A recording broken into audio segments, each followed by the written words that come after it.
사랑하는 성도 여러분, 오늘도 이 귀한 시간에 말씀을 통해 함께 은혜를 받게 될 여러분 모두에게 예수 그리스도의 이름으로 문안을 드리는 바입니다. 오늘 전할 하나님 말씀, 영적인 하나님 말씀의 영적인 메시지의 말씀은 어쩌면은 세상의 분주함과 개인적인 염려에 갇혀서 하나님께서 우리를 향한 애타는 부르심을 깨닫지 못하고 살아가는 이 땅의 많은 영혼들을 향한 하나님께서 주시는 마지막 경고의 말씀이자 동시에 여러분을 향한 새로운 삶으로의 간절한 초대임을 다시 한번 환기시켜 드립니다. 이 말씀을 통해서 하나님이 전해주시는 애끓는 메시지에 귀를 기울이고 영적인 각성을 깨닫는 시간이 될 수 있기를 바랍니다. 저번 시간에서도 이제 그 종말론과 관련해서 많은 경우에 보면은 음모론이라든가 아니면은 종말론적 해석 아니면 언론의 보도와 관련해서 많은 사람들의 입에 오르내리는 것이 말세의 징조라는 말씀을 드린 적이 있죠.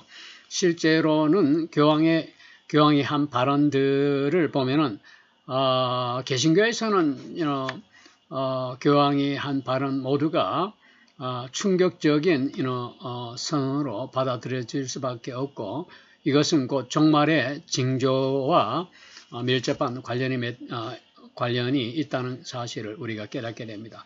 실제로 교황이 한 충격적인 발언 몇 가지를 예로 들어보면은 모든 종교는 같은 하나님을 믿는다라는 충격적인 교황의 발언을 우리가 절대 무시할 수 없는 불편한 진리로 받아들일 수밖에 없습니다. 이 발언의 취지는 종교 간의 평화를 강조하고 인류 공통의 가치를 중심으로 하나가 되는 연합을 추구하는 발언입니다.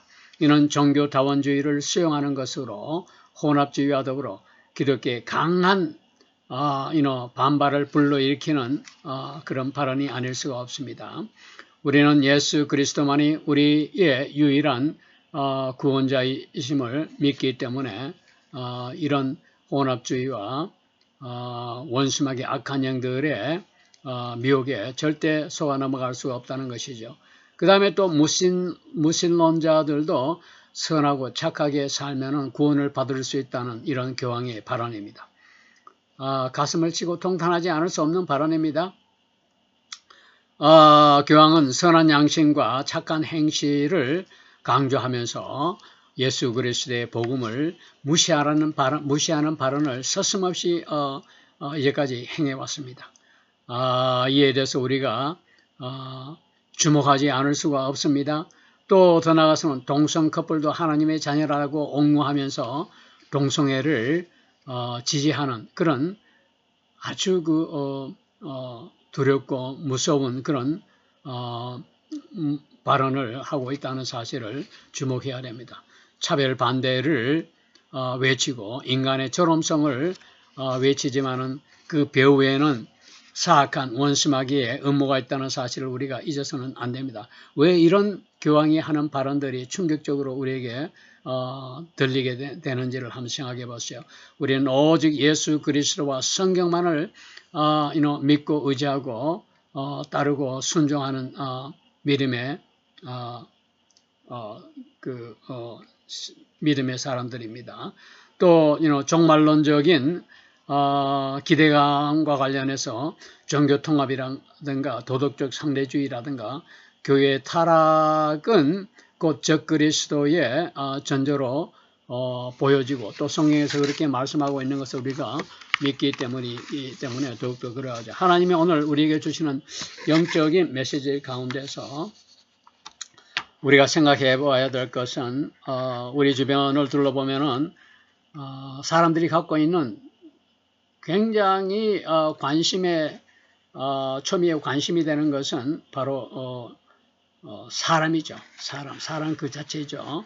모든 인간은 존엄하다라고 해서 서로 하나가 되고 사랑하고 포용해야 된다고 하는 이 말씀이 겉으로 보기에는 무척 옳아 보입니다. 오늘날도 눈만 뜨면 언론과 미디어에서 하나 되는 것, 통합되는 것, 사랑하는 것, 평화를 외치고 인권을 외치는 그런 외식적인 그런 모습이 아닙니까? 우리가 매일 매 순간 인간관계에서 우리가 경험할 수 있는 말들이 바로 그런 종류의 말들입니다. 세상은 인간 중심의 이런 가치를 하나님 말씀과 복음 위에 올려놓고 있다는 사실은 탄식하지 않을 수가 없습니다. 이런 인간 중심의 외침은 가장 강하게 외쳐왔고 미디어를 통해서 전파시킨 것이 바로 교황이었습니다.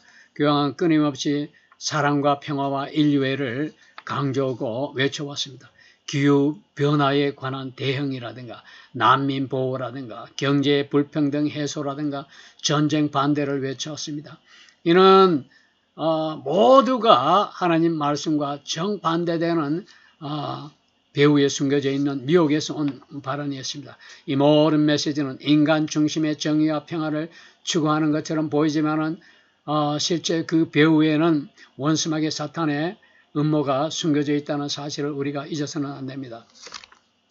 교황은 가톨릭 교리를 넘어서 세계를 향해서 늘 양심의 목소리가 되고자 하는 그런 미혹의 말을 외쳐왔습니다. 그러나 교황이 외치는 그 메시지 속에서는 하나님 말씀에 대한 복음은 사라져버렸습니다. 복음은 찾아볼 수가 없습니다. 십자가와 회개의 말씀은 찾을래야 눈뜨고 찾을래야 찾을 수 없습니다. 심판에 대한 경고도 역시 눈뜨고 찾아봐도 찾을 수가 없습니다.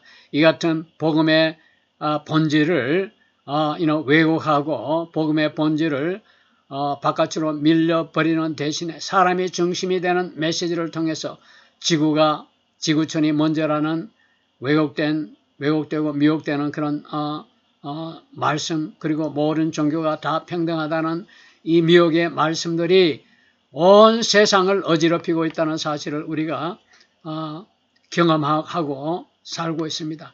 이것이 바로 저주받을 인본주의입니다.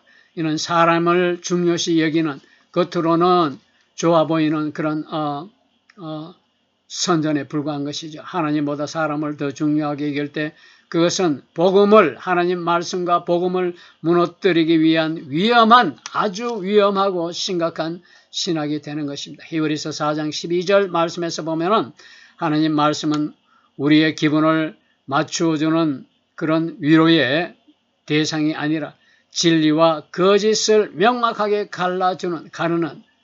가르게 해주는, 분별하게 해주는 기준이 되고 있다고 지적하고 있습니다. 그런데 세상은 그 기준을 싫어합니다. 왜 세상은 하나님 말씀이 명확히 가르쳐 주시는 그 기준을 싫어하는 것일까요? 그 기준은 세상 사람들이 즐기고 따르고 사랑하는 죄를 죄라고 말하기 때문에 그렇습니다. 세상은 불편한 진리를 배척합니다. 불편한 진리에 순종하기를 거절합니다. 불편한 진리를 듣기를 싫어합니다. 교황과 세상은 성경의 가르침보다는 인류 보편의 가치와 인간 중심을, 인간을 우선시하는 메시지를 늘 변함없이 보내고 있습니다. 동성애자들도 하나님의 자녀고 교회는 그들을 정죄해서는 안 된다라고 동성애를 찬성하고 동성애를 지지하고 차별적 금지 법안을 찬성하는 사탄의 해와 같은 짓거리를 교황이 해왔습니다. 복음을 흐리고 죄에 대한 분명한 기준이 사라진다면 그것이 인본주의일 뿐이고 복음과는 아무런 상관이 없다는 사실을 우리가 잊어서는 안 됩니다. 갈라디아서 1장 6절 말씀에서는 바울은 다른 복음을 쫓는 것을 내가 이상히 여긴다고 이야기했고 1장 7절 말씀에서 보는 다른 복음은 없다라고 못 박았습니다. 다른 복음은 복음이 절대 아닙니다. 예수님의 십자가를 대신할 수 있는 것은 이 세상 원천하에 없습니다. 아무것도 없습니다. 진리를 타협하고 듣기 좋고 편한 복음을 분별하는 그 시대에 우리가 살아야 하고 그런 분별을 가져야 됩니다. 지금 우리가 사는 이 시대는 복음을 위해 인본주의가 활개를 치고 겉으로 포장된 사랑과 포용과 하나됨이 진리라고 떠들어대고 있지만은 복음이 흔들리면은 우리의 영혼은 설 자리를 잃어버리고 영혼이 흔들리고 멸망의 길로 가는 수밖에 없습니다.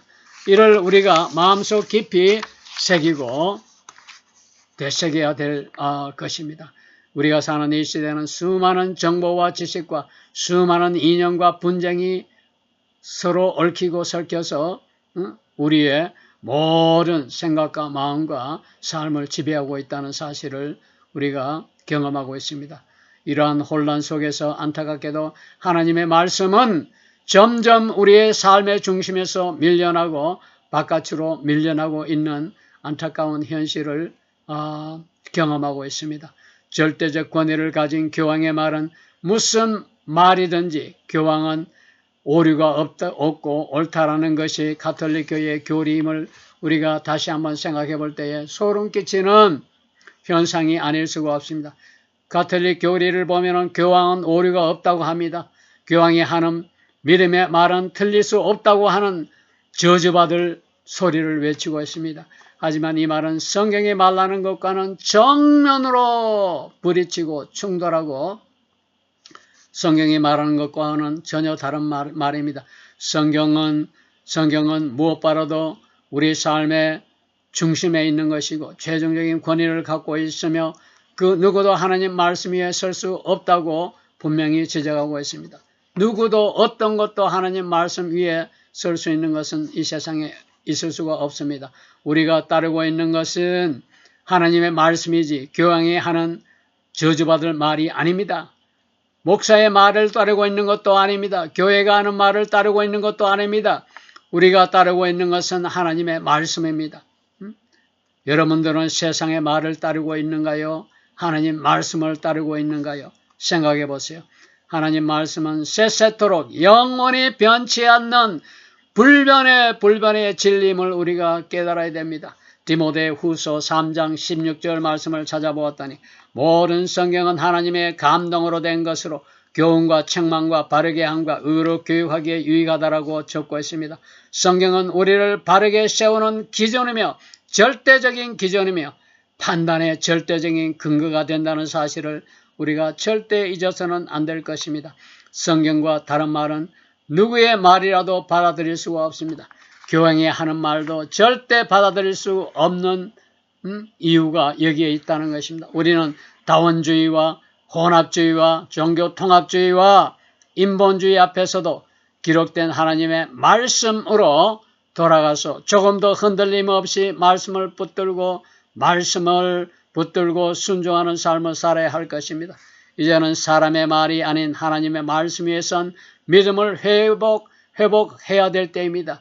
교회가 추구하고 교회가 세워야 할 그런 궁극적인 목적은 이런 회복에 있는 것이지 교회의 교인 수를 늘리는 것에 있는 것이 아닙니다. 지금은 말세 중에 말세의 때를 살아가고 있습니다. 우리는 하나님 말씀으로 분별하고 판단하고 이해할 수 있는 통찰력을 준비해야 되고 또 이를 위해서 우리가 말씀에 목숨 걸고 따르고 순종하는 결단을 해야 할 그런 시점에 이르렀다는 말씀을 드리고자 하는 것입니다. 이와 관련해요. 종말론과 관련해서 최근에 새로운 교황이 등장하면서 충격적인 선언을 했는데 그 충격적인 선언에 관한 내용이 너무도 우리에게는 심각하기 때문에 그 새 교황의 충격적인 선언의 말씀에 관해서 우리의 그 믿음의 관점, 믿음으로 바라보는 관점에서 더 깊이 있는 말씀을 다음 시간에 우리 함께 그 충격적인 선언의 말씀을 놓고 비판적인 관점에서 다시 함께 고민해보는 시간을 갖도록 하겠습니다. 너무나 종말론에 관한 충격적인 그 선언이 중대하기 때문에 별도의 시간을 내서 다 함께 말씀을 놓고 고민해보는 시간을 갖도록 하겠습니다. 오늘 말씀은 여기서 우리가 마무리 짓도록 하고, 여러분 심령에 조금이라도 울림이나 감동이 있었다면 좋아요를 눌러주시고, 이 복음 사역에 동참함으로써 하나님께 영광 돌리는 귀한 시간이 되시기를 예수 그리스도의 이름으로 축복하는 바입니다. 감사합니다.